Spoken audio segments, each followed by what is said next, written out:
Center for Spiritual Living. My name is Reverend Judy Pando, staff minister here.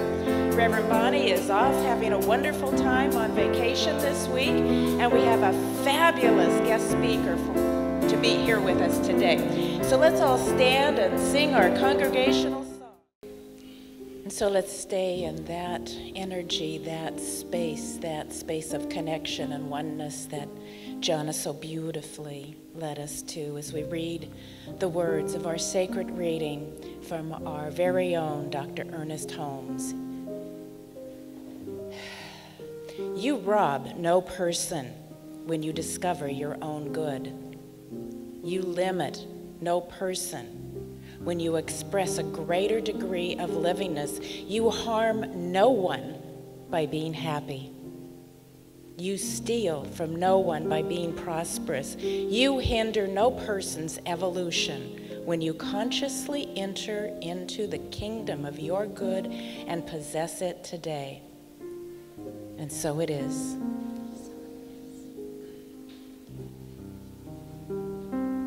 And so with the understanding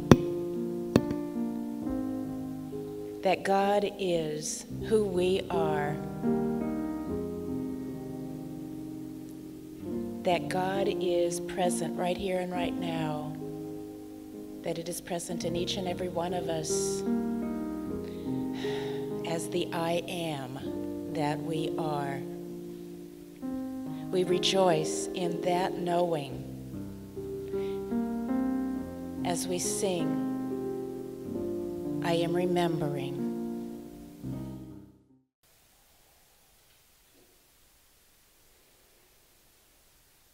And so we take this feeling of the I am presence, of that remembering of who and what we are, and that we are all one right here, right now.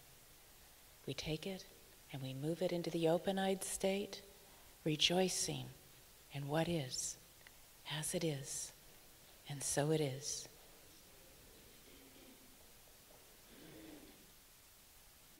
Our very own Reverend Carol Lotz.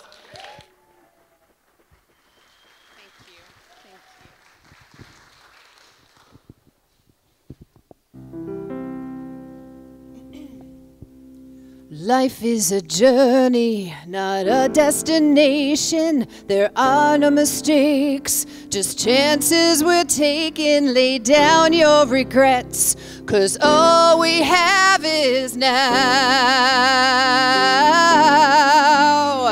Wake up in the morning and get out of bed. Start making a mental list in my head of all of the things that I am grateful for.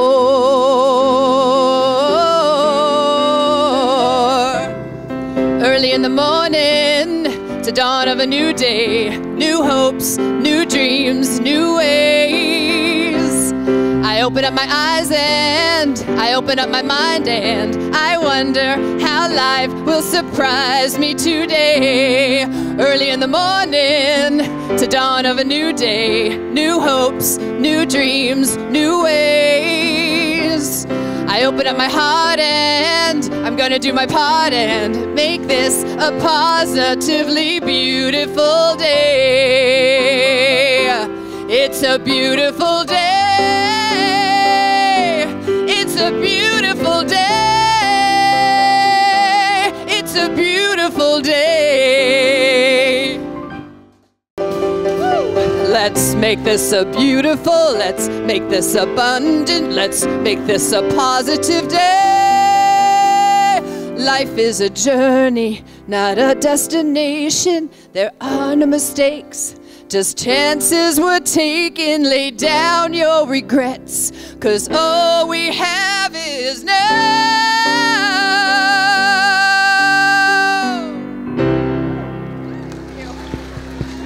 Thank you.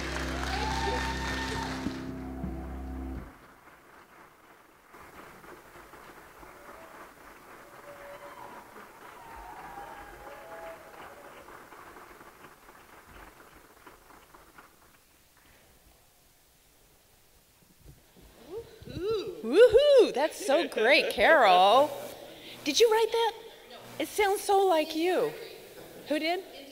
Oh, okay. India Irie wrote that. All right. I've got Teamwork. Teamwork, and the book. I mean, the magazine. Okay. Thank you. My assistant here. Yeah.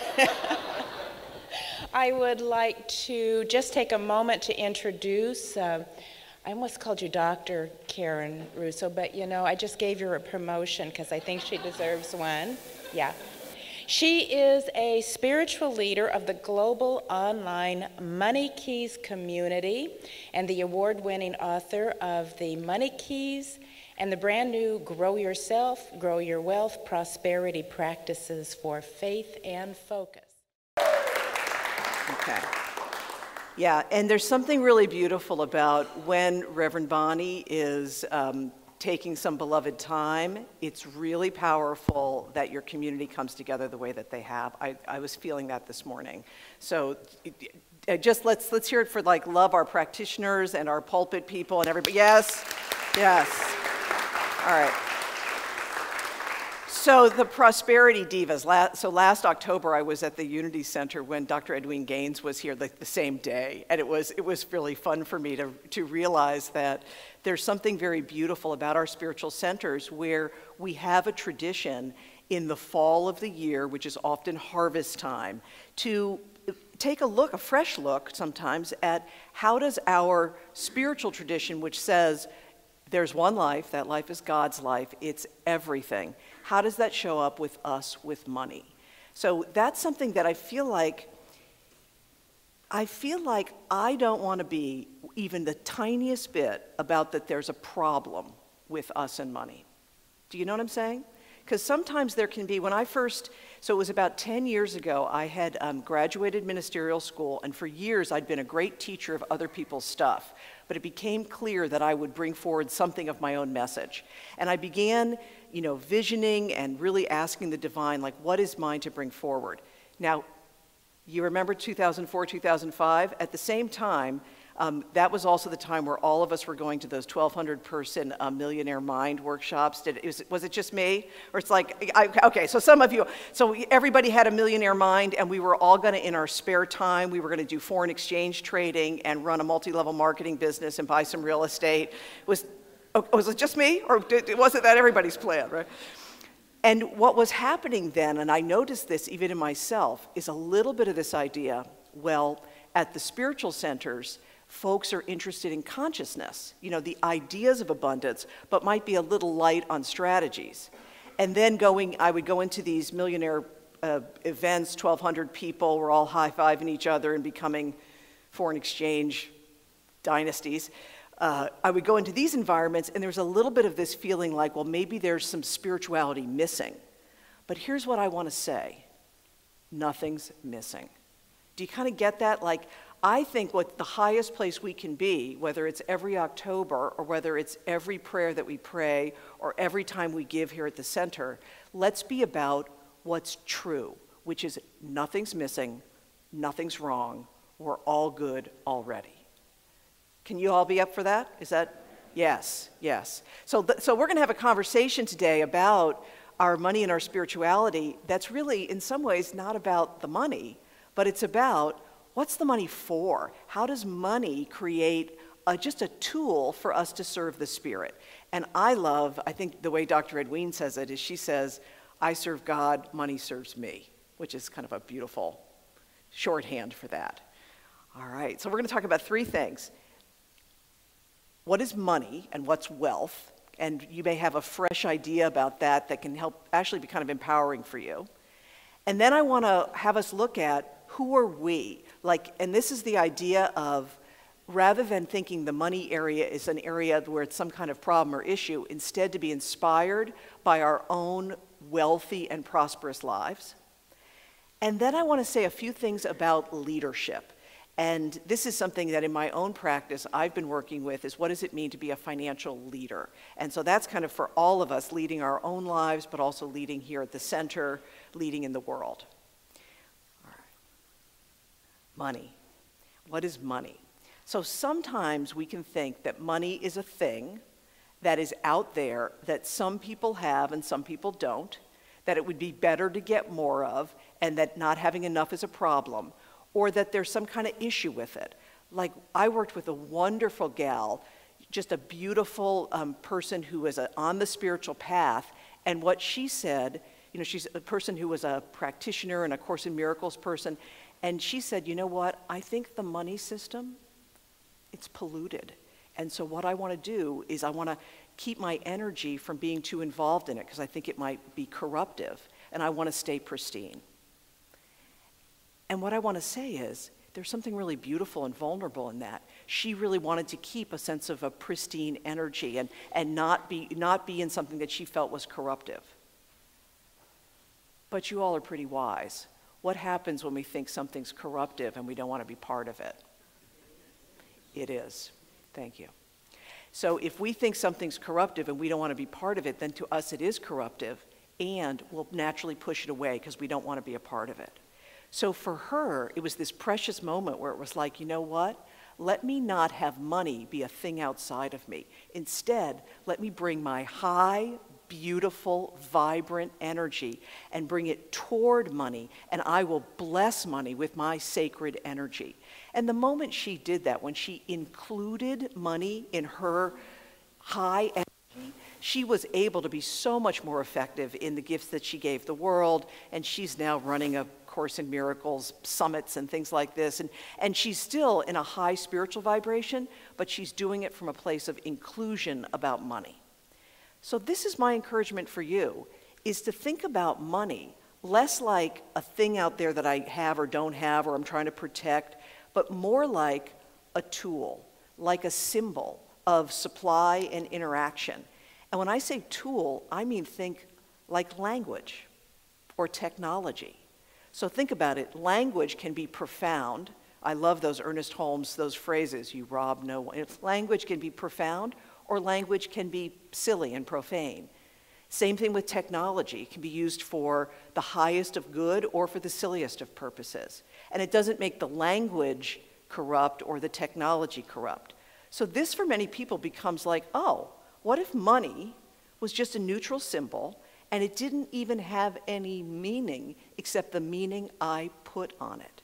And this is powerful too.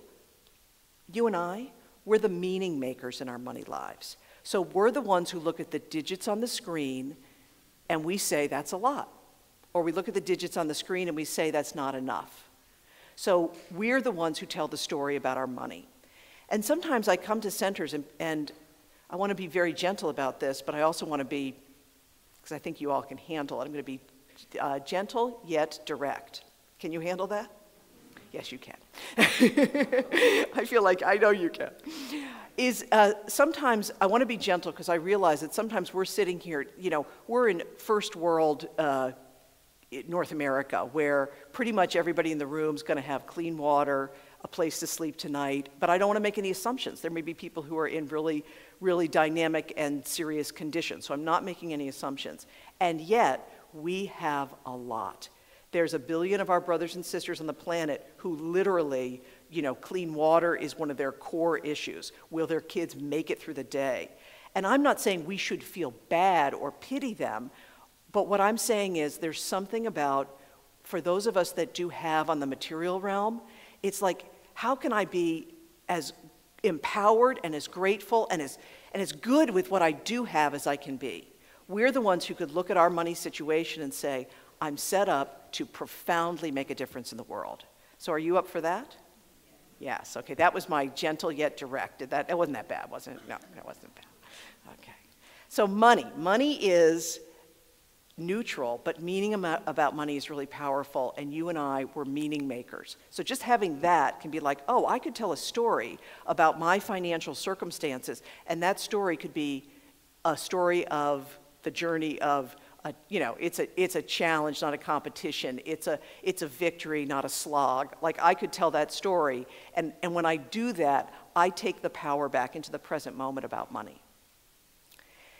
And the next piece is to look at your own life and be your own what's called mental equivalent. So many of you have heard the idea of a mental equivalent is the level to which, if we ask for a prayer, the mental equivalent is what's in our own consciousness, the level of manifestation.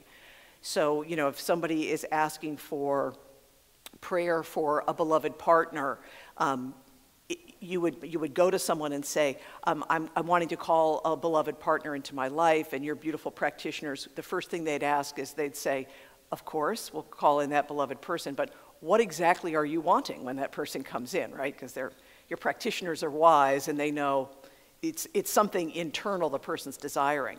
And usually the individual will say is, you know what, when I get that beloved partner, that gorgeous, generous, patient, beloved partner, then I'm going to take good care of myself and be kinder and more patient myself. And a smart practitioner will say, oh, honey, just start now. You know, really. It's like, don't wait. And it's usually right, because we know it's like, if you can't have a sense of self-regard and kindness and self-care and patience, no person from the outside is going to be able to bring that to you. And yet, if we develop that capacity within ourselves, what happens is we start to build what's called the mental equivalent, or the level of kindness and patience and self-regard that I want to reflect or share with the beloved partner. So mental equivalent means the height of our manifestation. And here's the good news. We're already powerfully prosperous. So there's already somewhere in our lives where we feel and enjoy abundance, and we do it powerfully. So think about your life, and rather than this area is good, this area is messed up, think about the best of you. So where do you know and experience that the material world is a reflection of the abundance of the divine? So for example, I have a good friend, and what he says is, it's my friendships. He said, you know what, I don't worry about friendships. I have lots of different kinds of friends. Sometimes the friendships will change, people will move away, I'll meet new folks, but I don't worry that I'll never have another friend. I know I'm a good friend. I trust friendships to be a reflection of the joy and the creativity I like to share. And he says, if I can do it with my friendships, then I can do it with my money. So think about your life. If you can do it, I see some nods, like if you can do it with loving the beautiful environment and seeing that no matter how it changes, the ocean always represents a place of abundance. Or you can do it maybe with, some people will look into the eyes of a beloved child and see, you know, I know the divine is here and limitless. Or if there are some who love their animal companions. I know Reverend Bonnie would probably say her dogs, and train her to know God is everywhere, right? Wherever you can feel art, environment, friendships, love, wherever you can feel abundance, that becomes, learn from yourself. So sometimes we think I'm always going to be learning from some other teacher. Is learn from yourself. If I can do it there, I can do it with my money. Yeah? Yeah.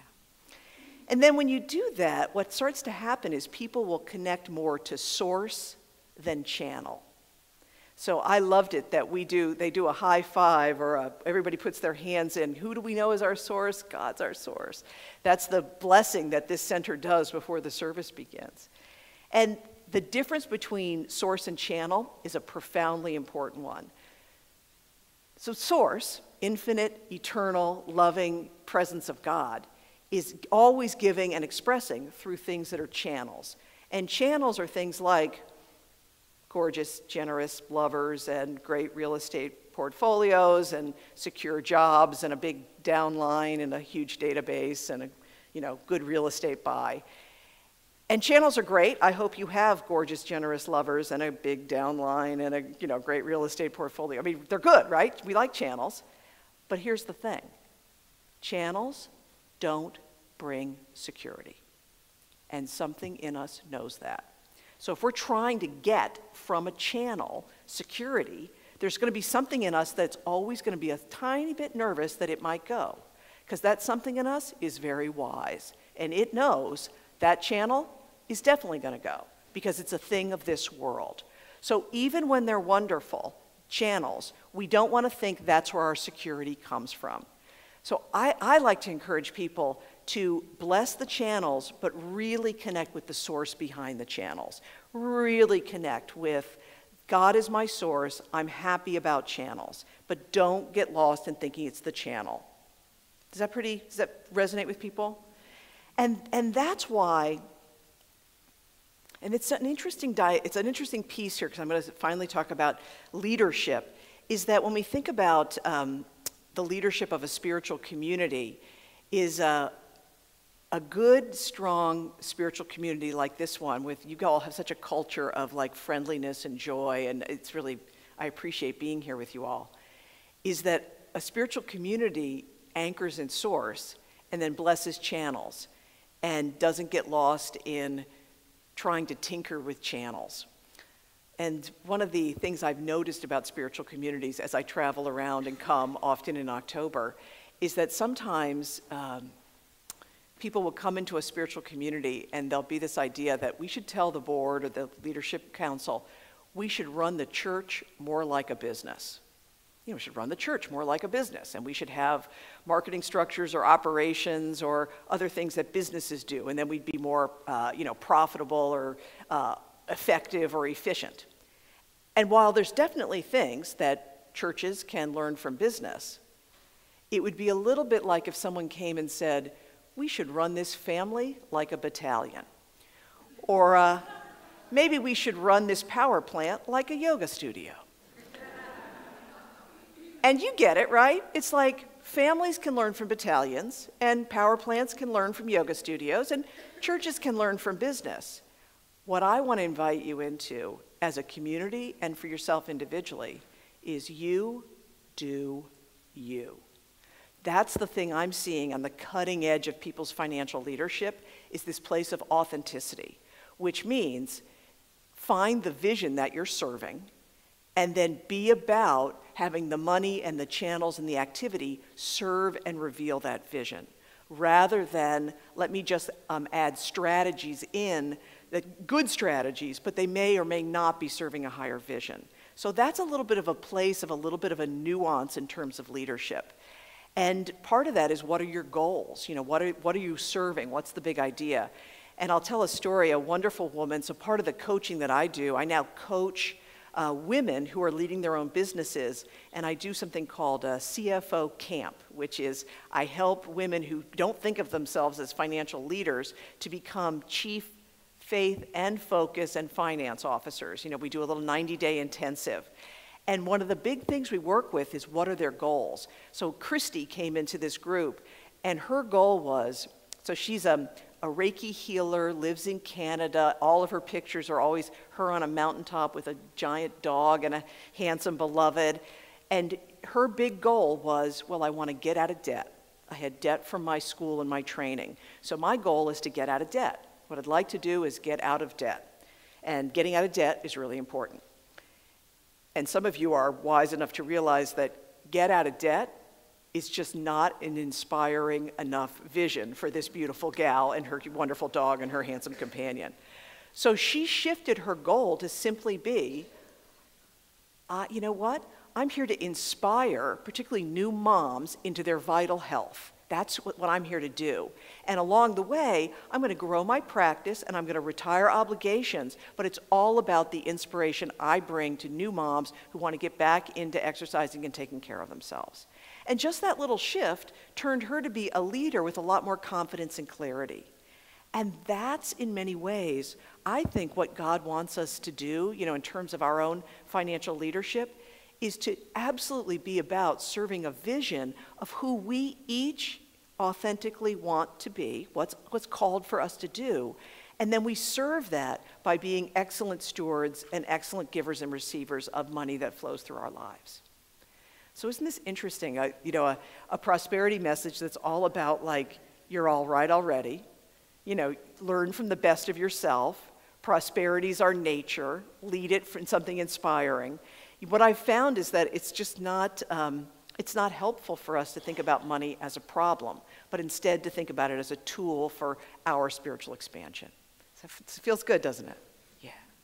And I just want to let people know that for those of you that want to come to the workshop, we'll do a workshop from 12 to 2. We'll be in the hall right here. We're going to work with the message that's in the little book, Grow Yourself, Grow Your Wealth. You're going to, like Christy, come up with your own statement of what the money is serving, who you are as a spiritual leader, and then we'll work with the 2 practices, Money Monday and Faithful Friday. If you can't come to the workshop, but you want to stay in touch with me, we're going to have a little sign-up sheet where I can send you a digital book chapter and some other pieces. I love that there's a group that's going to work with the money keys as a book group here. I think that's really beautiful that that's going to happen. And then the final thing I'll say is, this is an affirmation that came from one of the gentlemen in our early groups, and I'm going to read it, and I think we'll say it together before we go into prayer. So what this gentleman, Bruce, found is that the idea of taking care of his money, he was a spiritual guy, and it was a bit of a stretch for him. And what he found is he had to connect it to the idea of self-love. So this affirmation is, I love and respect myself enough to live a financially prosperous and responsible life. Doesn't that feel good? So I'll say a phrase and then we can repeat it back. I love and respect myself enough to live a financially prosperous and responsible life. All right, let's take this to prayer. So take a deep breath, release it. And how grateful I am that we come together in this high idea of service to the whole, service to the vision, service to the divine, infinite, loving, ever-giving God. And I just place myself in complete spiritual surrender to the idea of the one life of God as wealth, as wholeness, inclusive, having, satisfied, and whole. I'm so grateful to just completely surrender into the oneness. And from that, I am so honored to include in this awareness every single beautiful beloved within the sound of this vibration and prayer. So our brothers and sisters here at the Ventura Center for Spiritual Living, all we are connected to, our brothers and sisters in our neighborhoods, families, communities, and the world. I also include in this prayer all spiritual paths representing and respecting that all who turn to the one, we turn with them in love and appreciation and devotion. I include all beings in this prayer. And from our oneness in the divine, loved, whole, complete, prospered, and free, I speak a word this day, accepting that for each individual there is a fresh, delightful, light, and beautiful joy as we welcome a new way of being about money, wealth, prosperity, and abundance that takes the good of where we are to an even greater level of service and well-being, and this is a blessing for all. So I give thanks. I know that what is spoken here is good. We let it go, and together we say, and so it is.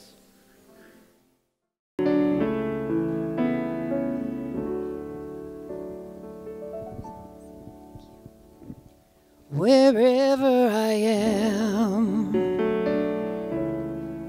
God is.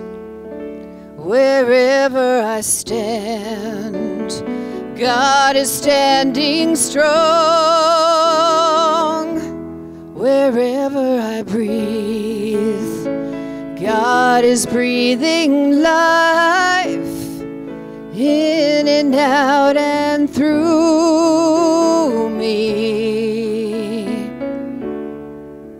as me.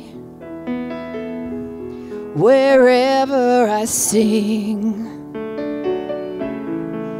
God is. Wherever I dance, joy lifts my feet. Wherever I live, beauty's flowing free, in and out and through me, as me. Wherever I doubt, God is the faith in me. Wherever I cry, God is the comfort there. Where I seek, God is the answer.